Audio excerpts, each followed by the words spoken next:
मागच्या चॅप्टरमध्ये आपण पाहिलं होतं की एन टाईप मटेरियल आणि P type material. N type material कशा पद्धतीने तयार झालं, एन टाईप मटेरियल कसं तयार झालं, पी टाईप मटेरियल कसं तयार झालं आणि त्याच्यापासून जे आता आपण तयार करणार आहोत ते वेगवेगळे कॉम्पोनंट त्याच्यापासून तयार झाले. सर्वात पहिला कॉम्पोनंट आहे डायोड. तर या डायोडला आपण पी-एन जंक्शन डायोड असतो.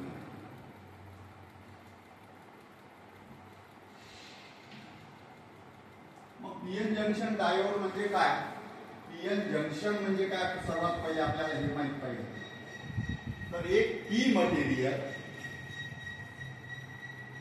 आपण घेतलेलं आहे आणि एक एन मटेरियल आपण तयार म्हणजे घेतलेलं आहे, ज्यामध्ये पी टाईप आणि एन टाईप मटेरियल मध्ये मेजॉरिटी करंट कॅरियरचा जर विचार केला तर याच्यामध्ये होल्स असतात.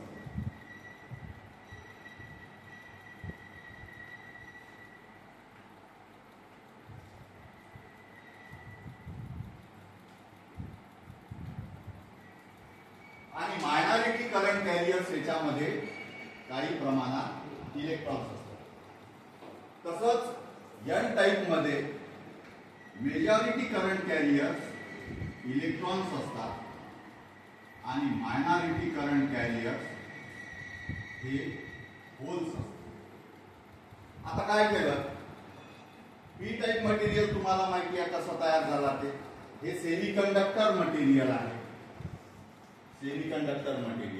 सेमीकंडक्टर मटेरियल आपल्याजवळ होतं सिलिकॉन आणि जर्मेनियम. या सिलिकॉन आणि जर्मेनियम मध्ये आपण काय केलं, एक तर जर्मेनियम घ्या किंवा सिलिकॉन घ्या, याच्यामध्ये आपण ट्रायव्हॅलेंट इम्प्युरिटी जेव्हा ऍड केली तेव्हा त्यापासून तयार झाला पी टाईप मटेरियल. आणि ज्याच्या आउटर मोस्ट ऑर्बिट मध्ये 5 इलेक्ट्रॉन्स व्हॅलेन्स होते त्याच्यापासून तयार झाला एन टाईप मटेरियल. आपण हे पाहिलेलं आहे मागच्या चॅप्टरमध्ये. आता आपल्याला काय करायचं, दोन मटेरियल भेटलेले आहे, तर या दोन मटेरियल पासून काय केलं त्यांनी, ते दोन्ही एकमेकांना जोडले गेले.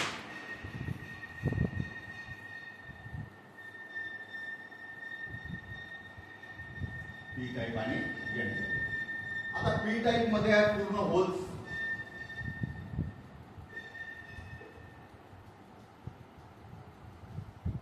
आणि एन टाईप मध्ये आहे इलेक्ट्रॉन. हे दोन्ही जोडल्या गेले आहे म्हणून याला म्हटलेलं आहे पी-एन जंक्शन.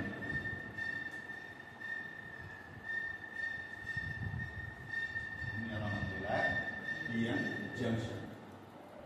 आता काय होते की जेव्हा ते एकमेकांना जोडले जातात त्यावेळेस अशी कंडिशन तयार होते की या साइडचे इलेक्ट्रॉन्स इकडे येतात काही प्रमाणात आणि काही प्रमाणात होल्स इकडे जातात आणि या ठिकाणी एक बॅरियर तयार होते. याला म्हटल्या जाते जंक्शन बॅरियर.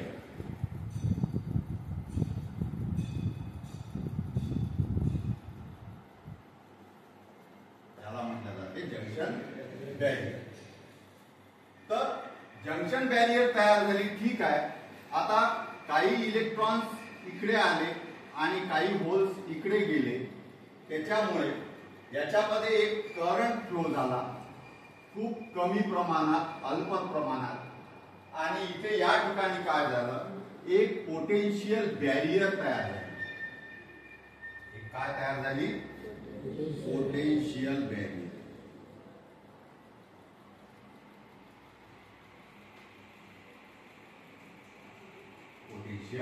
बॅरियर.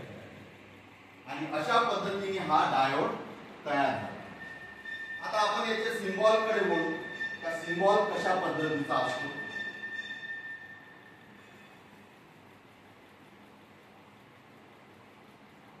याचा सिम्बॉल हा अशा पद्धतीचा असतो.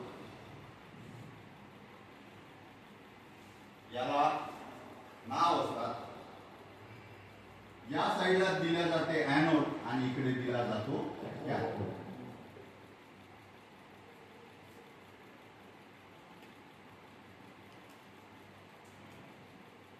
आता याचं वैशिष्ट्य असं आहे की डायोडचं की यामध्ये वन डायरेक्शन फक्त करंट फ्लो होतो. एकाच डायरेक्शननी फक्त करंट फ्लो होऊ शकतो, दुसऱ्या साईडनी करंट फ्लो होऊ शकत नाही. जर सिम्बॉल तुम्ही जर पाहिला असेल व्यवस्थित तर तुम्हाला सिम्बॉल असा एक काढलेला आहे, असा दिसतो एरो म्हणजे जाणारा भाग, परंतु एक रेष तुम्हाला अशी उभी दिसते म्हणजे हा इकडनं करंट इकडे येऊ शकत नाही, इथे अडकून जाईल. आता याला जर तुम्हाला कॉम्पोनंट पाहायचा असेल तर तो एकदम छोट्या साईज मध्ये असतो.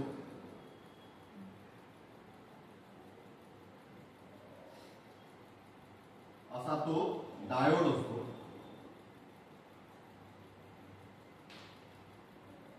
हा असतो ॲनोड, हा असतो कॅथोड. तर मग आता आपल्याला जर एखादा ॲनोड, आपला एखादा डायोड जर दिला तर मग त्यातला ॲनोड कोणता आणि कॅथोड कोणता हे ओळखायचं कसं? तर याच्यावर एक सिल्वर कलरची रिंग दिलेली आहे. ज्या साइडनी सिल्वर कलरचा बँड दिलेला आहे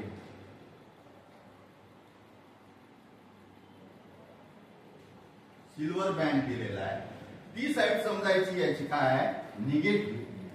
आणि ज्या साइडनी तुमचा ब्लॅक कलर आहे, हा पूर्ण ब्लॅक मध्ये असतो, तर ही साइड आहे त्याची पॉझिटिव्ह. ही साइड काय पॉझिटिव्ह आहे. तर हा पॉझिटिव्ह आहे आणि हा निगेटिव्ह आहे. याच्यावर तुम्हाला एवढं लक्षात आले असेल की तुम्हाला जर एखादा डायोड जर दिला तर तुम्ही सहज ओळखू शकले पाहिजे की यामध्ये निगेटिव्ह साइड कोणती आहे आणि पॉझिटिव्ह कोणती आहे. कारण हे माहीत असणं एकदम गरजेचं आहे. याच्याशिवाय तुम्ही काही करू शकत नाही. आता याला आपल्याला टेस्ट करायचा आहे.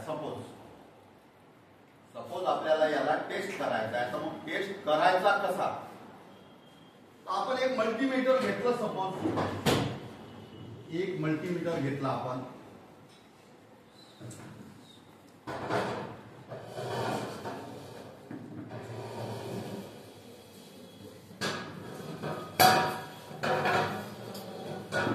आणि याचे दोन प्रॉब आहेत. आपण काय करायचं की या डायोडला पॉझिटिव्ह निगेटिव्ह आहे, तसंच मल्टीमीटरचा प्रोब एक निगेटिव्ह आहे आणि एक पॉझिटिव्ह आहे. तर निगेटिव्ह प्रोब हा निगेटिव्हला जोडायचा आणि पॉझिटिव्ह प्रोब हा पॉझिटिव्हला जोडायचा. जर अशा पद्धतीने जर तुम्ही त्याला जोडला आणि हा जो पॉइंटर आहे तुमचा सिलेक्टर आहे, सिलेक्टर हे तुम्ही कशावर ठेवाल? ओम रेंजवर ठेवाल.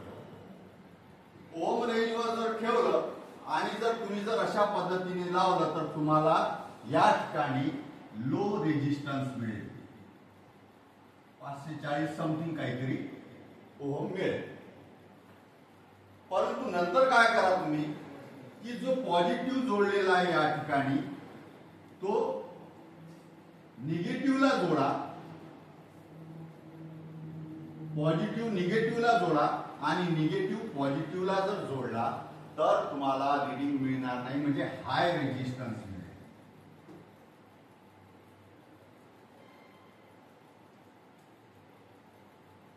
हाय रेजिस्टन्स. जर अशी कंडिशन तयार झाली तर समजून चला की तुम्हाला दिलेला डायोड हा चांगल्या कंडिशन मध्ये आहे, म्हणजे तुम्ही त्याचा यूज करू शकता. जर तुम्हाला दोन्ही साइडनी रेजिस्टन्स जर लो रेजिस्टन्स दाखवत असेल तर तुम्ही समजून चला की आपल्याला दिलेला जो डायोड आहे हा आपल्याला वापरण्यायोग्य नाही आहे, म्हणजे तो गेलेला आहे, म्हणजे खराब झालेला. लक्षात, म्हणजे तुम्हाला एखादा जर डायोड दिला तर तुम्हाला चेक करता आला पाहिजे. जोडता जोडताना एवढं लक्षात ठेवा की रेंज आपण सिलेक्ट करायची रेजिस्टन्सवर आणि पॉझिटिव्ह हा पॉझिटिव्हला जोडायचा आणि निगेटिव्ह निगेटिव्हला जोडायचा. त्यावेळेस बघायचं की रिडिंग किती येते, किती ओम रेजिस्टन्स दाखवत होतो. ते आपल्याला लो रेजिस्टन्स दाखवायला पाहिजे. आणि त्याला जर अपोजिट केलं, पॉझिटिव्हला निगेटिव्ह आणि निगेटिव्हला जर पॉझिटिव्ह आपण जोडलं तर आपल्याला जर हाय रेजिस्टन्स दाखवत असेल तर समजून जा तुम्हाला दिलेला जो डायोड आहे हा एकदम चांगल्या कंडिशन मध्ये आहे. रेजिस्टन्स वेगवेगळ्या नंबर मध्ये अवेलेबल आहे. काही नंबर याचे आहे IN 4007, IN 4001, काही आहे IN 5400, काही आहे IN 5401, IN 5402, 03. मग हे कशासाठी आहे तर आपण यूज कुठे करत आहे, कशासाठी करत आहे, कोणत्या ठिकाणी करत आहे. जर रेजिस्टन्स आपलं लो व्होल्टेजवर जर मला जर ऑपरेट करायचं असेल तर मी 4007 वापरेन किंवा 4001 वापरेन. पण मला जर 50 व्होल्टवर जर त्याचा यूज करायचा असेल तर मग मी 5400 वापरेन. जर मला 100 व्होल्टवर जर यूज करायचा आहे तर त्या ठिकाणी मी डायोड कोणता शोधील 5401.